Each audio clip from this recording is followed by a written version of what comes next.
Bismillahirrahmanirrahim. Assalamualaikum warahmatullahi wabarakatuh. Hamdan wa syukran lillah amma ba'du. Apa kabar anak-anak semuanya?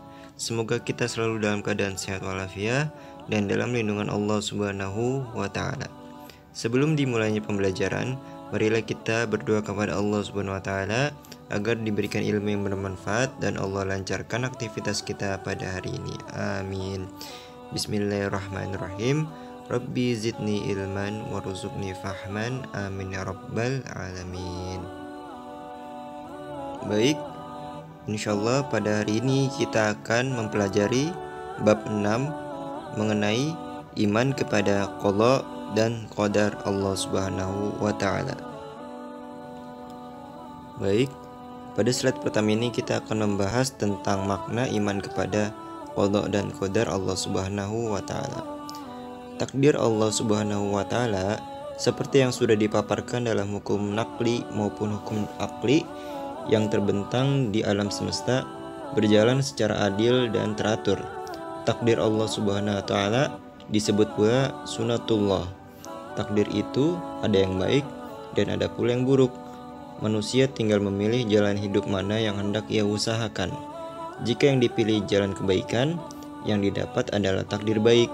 Begitu juga sebaliknya. Harus dipahami bahwa adanya pilihan takdir itu merupakan bagian dari ujian hidup. Saat sehat atau sakit, kaya atau miskin, pintar atau bodoh, semuanya adalah ujian.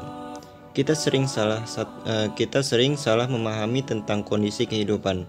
Misalnya, sering kali kita menasihati seseorang saat ditimpa musibah, sementara saat jaya, hal itu jarang dilakukan.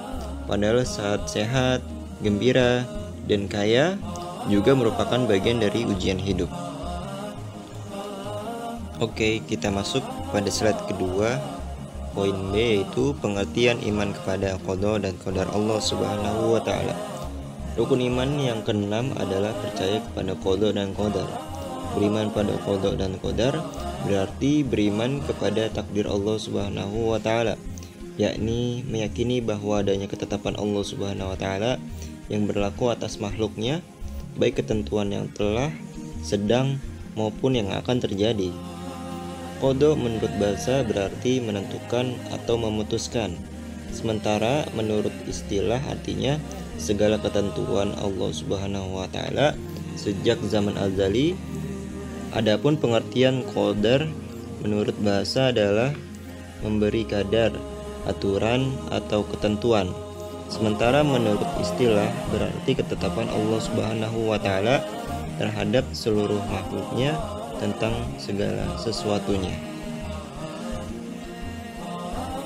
Baik, slide selanjutnya yaitu poin C, yaitu hubungan antara takdir, ikhtiar, doa, dan tawakal. Mari kita bahas dari yang pertama dulu yaitu takdir. Yang pertama yaitu takdir. Takdir Allah Subhanahu wa taala disebut pula sunatullah atau segala ketetapan Allah. Takdir itu ada yang baik dan ada pula yang buruk.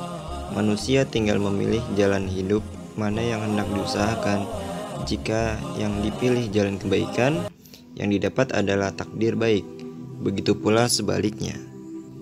Takdir terbagi menjadi dua. Yang pertama takdir mubram, yaitu takdir semata-mata ketentuan Allah Subhanahu wa taala. Contohnya seperti kematian, kelahiran, dan jenis kelamin. Yang kedua ada takdir mu'allaq, yaitu takdir yang tergantung ikhtiar dan potensi yang ada pada manusia, seperti sembuhnya dengan berobat, sukses dalam belajar, sukses dalam bekerja. Yang termaksud mu'allaq yaitu tingkat hidup, kecerdasan, kebahagiaan, dan kesejahteraan. Baik, yang kedua yaitu ikhtiar. Ikhtiar adalah usaha sungguh-sungguh dan maksimal dari semua amal perbuatan dan aktivitas yang dilakukan, atau kesungguhan hati dan tekad yang kuat untuk mewujudkan cita dan asa. Tentu saja kesungguhan amal tersebut tidak terlepas dari jalan yang sudah dibentangkan Allah Subhanahu wa taala. Seraya berdoa, agar cita dan harapan tersebut dipercepat atau dimudahkan oleh Allah Subhanahu wa Ta'ala. Yang ketiga yaitu doa. Melalui doa atau usaha batin yang selalu dihubungkan dengan Allah Subhanahu wa Ta'ala, ikhtiar dalam mencapai cita-cita dan harapan menjadi lebih lengkap dan mantap, sehingga pada akhirnya hidupnya dipenuhi dengan keberhasilan yang berkah dan berkecukupan yang berkah.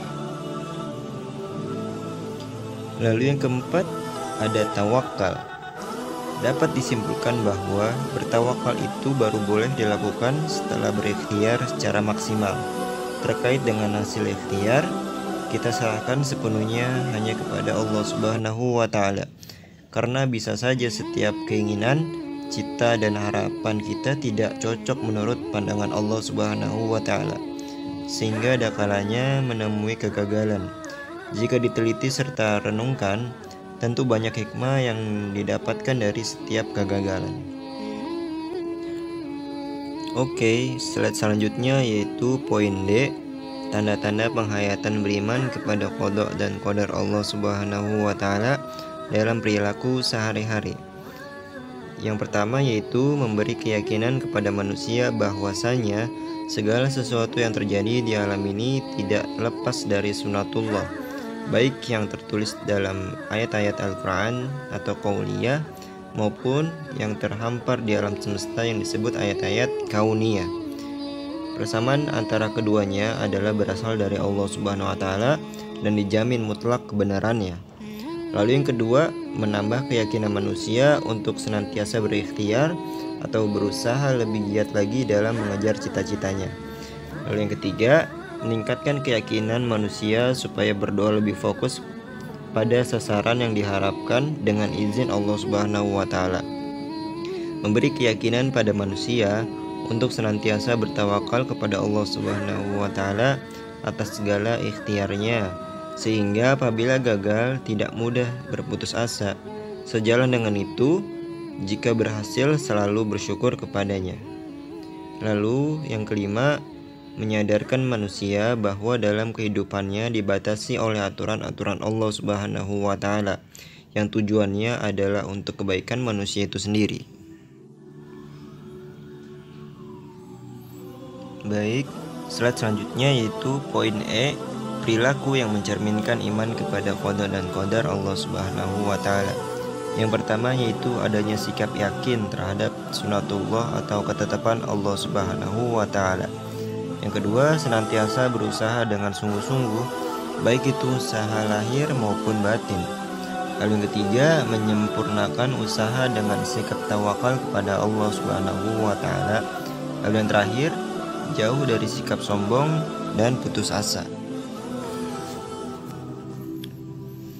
Baik, slide yang terakhir yaitu poin F, hikmah beriman kepada qada dan qadar Allah Subhanahu wa Ta'ala. Yang pertama, bertawakal kepada Allah Subhanahu wa Ta'ala setelah melakukan suatu usaha, karena setiap usaha yang dilakukan dan hasil yang diharapkan akan diperolehnya baik di dunia maupun di akhirat.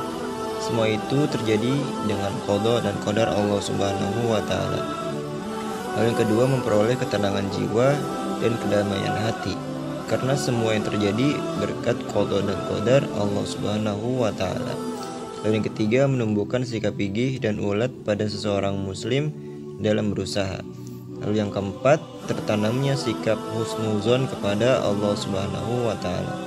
Lalu yang kelima, tidak sombong dan membanggakan diri ketika memperoleh apa yang diinginkan. Lalu yang terakhir, tidak merasa sedih dan kesal hati di saat apa yang diinginkan tidak tercapai.